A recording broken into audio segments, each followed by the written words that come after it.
I'm Drex, and this is Introduction to Poi Spinning from Spinballs. In this video, we're going to cover a special type of wrap called a spiral wrap. Like the wraps we covered in the last video, spiral wraps consist of wrapping the tether of the poi around a surface of the body and then pulling the poi back out, reversing the direction that it spins in. Unlike these other wraps, however, both of the tethers are wrapped around the same surface, the hands, and this time we're going to use the entire tether, not just the very end of it. The first thing we need to cover with spiral wraps is hand positions.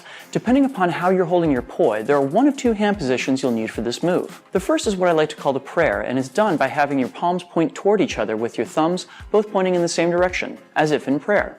This position is ideal for people who anchor their poi between their index and middle fingers, or middle and ring fingers. The second is what I like to call the turtle, and it's done by having both of your palms pointing in the same direction with your thumbs out to either side. This position is best suited for people who like to hold their handles or tether. Now, to begin learning spiral wraps, you're going to want to start with a corkscrew.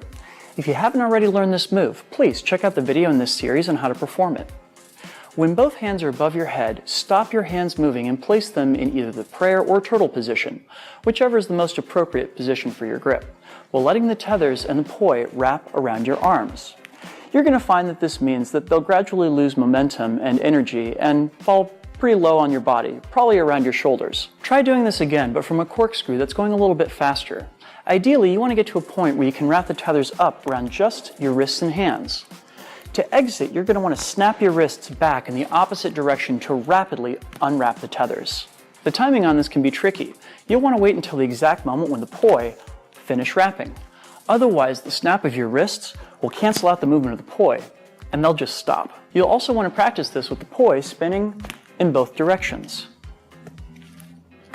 If you're having troubles getting the poi to unwrap, one other trick you can use is to pull your hands apart, placing tension on the line. Once this feels fairly comfortable, try performing your corkscrews on a slight diagonal so that you're performing the spiral wrap on a diagonal as well.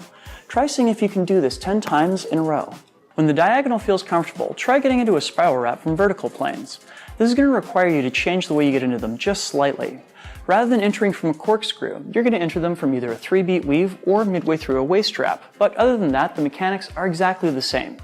Here, having that snapping motion down is going to be absolutely critical. The single most common thing that goes wrong when people attempt spiral wraps in a vertical plane is that the tethers fall off of the hands as they wrap. This is caused by orienting the hands off plane from where the poi planes are. Watch for when and where your poi fall off your hands, and the next time you attempt a spiral wrap, point your hands slightly in the opposite direction to compensate. This should help even out the problem. With time and practice, your planes will even out and compensating for off planes will no longer be necessary. Spiral wraps are an amazing addition to any poi spinner's toolbox. They're a great way to reverse the direction of the poi while looking super cool doing so. Thanks so much for watching. Now show us what you can do. Share your photos and videos of your progress with Spinballs.